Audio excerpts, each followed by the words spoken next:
Hi guys, this is a video on Windows software. Hellspawn left me a message a couple of days ago. Thank you for leaving comments with video requests. He says here, since you like making comparisons, I was thinking, can you do one on music players? I currently have Windows Media Player 11 and iTunes. I love iTunes, but it's a resource hog on my PC. That is absolutely fine. Here we have 4 music players: Windows Media Player, iTunes, Winamp and Foobar 2000.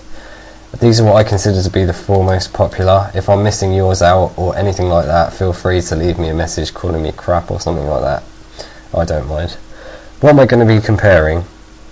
Services used without the player running, so this is basically things that are running in the background without you knowing, monitoring things like MP3 players or things that will speed up the process of opening your media player. Basically things you probably haven't given permission for, but they run anyway.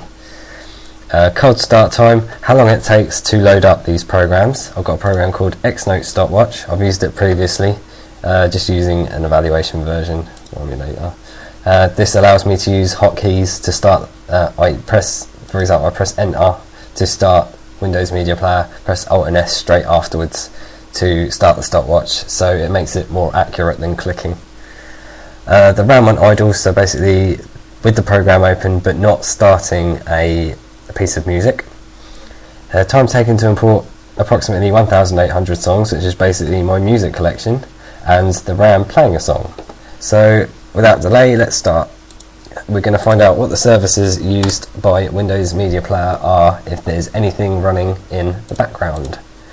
So in the services here, we went services.msc into run to go to the services area. So we're looking to see if there's anything that starts automatically with your computer. And we're looking under Windows Media Player. Here we have the network service, but it's not started and it's not automatic. So Windows Media Player doesn't have anything that starts when your computer starts, which is good. So we're now going to start Windows Media Player, see how long it takes to start. Okay, so it's at 2.25 seconds to load the player fully. The RAM on idle. We're going to see how much RAM it takes. So we're looking WM player here. It's using 21.4 megabytes to run this player. Okay, the time taken to import approximately 1,800 songs. So we're going to restart the stopwatch. We're going to say click here. We're going My Folders. I've mapped My Music to a drive, so this doesn't automatically do it from My Music. And as you can see, it's on drive Z, which is my entire music collection. So we're going to add, we're going to go to My Computer and drive Z. I'm going to press OK. As soon as I press OK, it's going to start scanning. So I'm going to start the stopwatch now.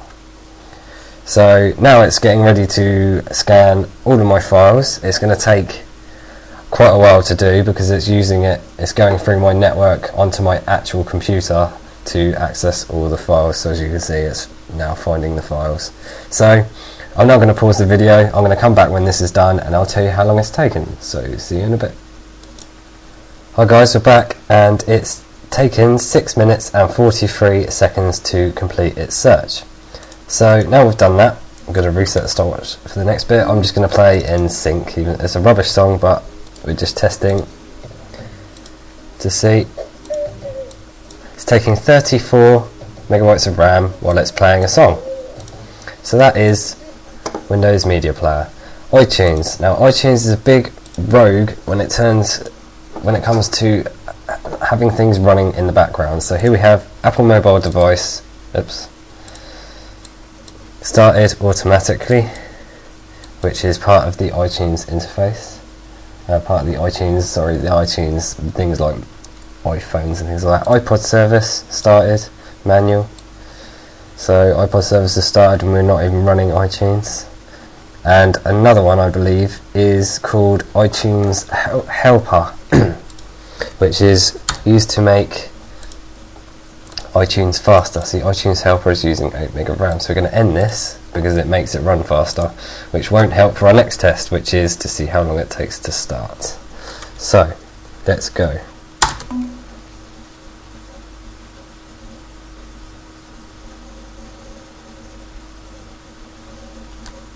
It's taken 7.82 seconds to load up iTunes. So RAM on idle. As you can see, we're not going to add on the extra ones, but we're looking for iTunes.exe, and it's taking 40 meg of RAM. And we're now going to add our folder and see how long it takes to load them all in. So we're going to add a folder to the library, my computer, Z. As soon as I press OK, we'll start. So it's now going to process them all. As soon as it's done, I'll let you know. I'll be back in a second. Hi guys, we're back, and it took 7 minutes and 42 seconds to do. It took just over 2 minutes to copy them across, but it took about 6 minutes to get the album artwork for them, or process the album artwork. So we're now going to play a random song, and we're going to check the RAM usage on it. Again, minusing the extra ones, 51 meg while playing a song, and that is iTunes, Winamp. Now Winamp doesn't have any services that in the background, but it does have its little agent here which speeds up starting, so we're going to disable it. We're going to restart the stopwatch, and we're going to start it.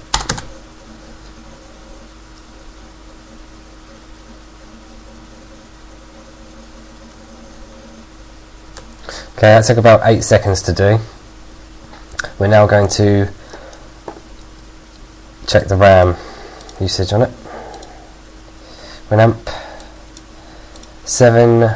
8 meg it's taking.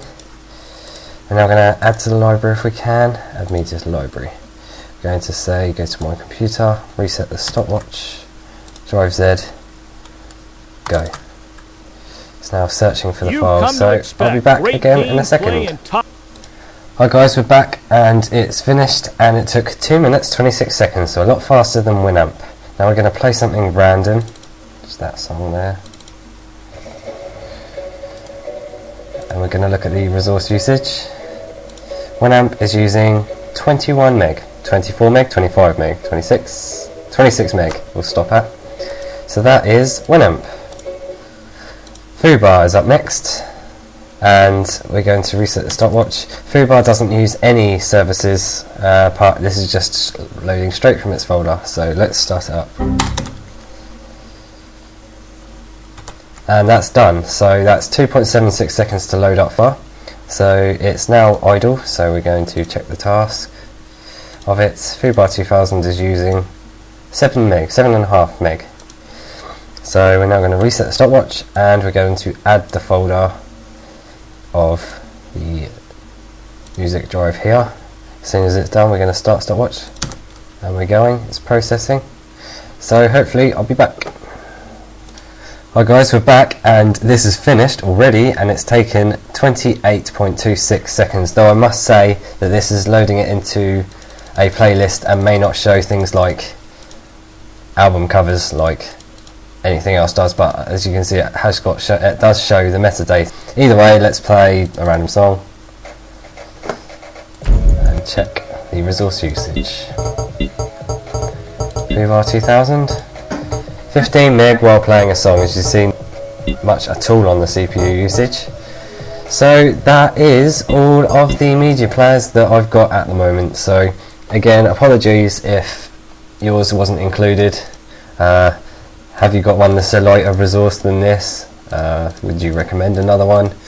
You've got things like VLC Media Player, but I think they only open up one at a time or something, or their playlist is difficult to use, and I just wanted to get this done fairly quickly, well, within 10 minutes anyway. So thanks for watching my video. Please rate and comment if you like my videos. Please subscribe. Thanks again.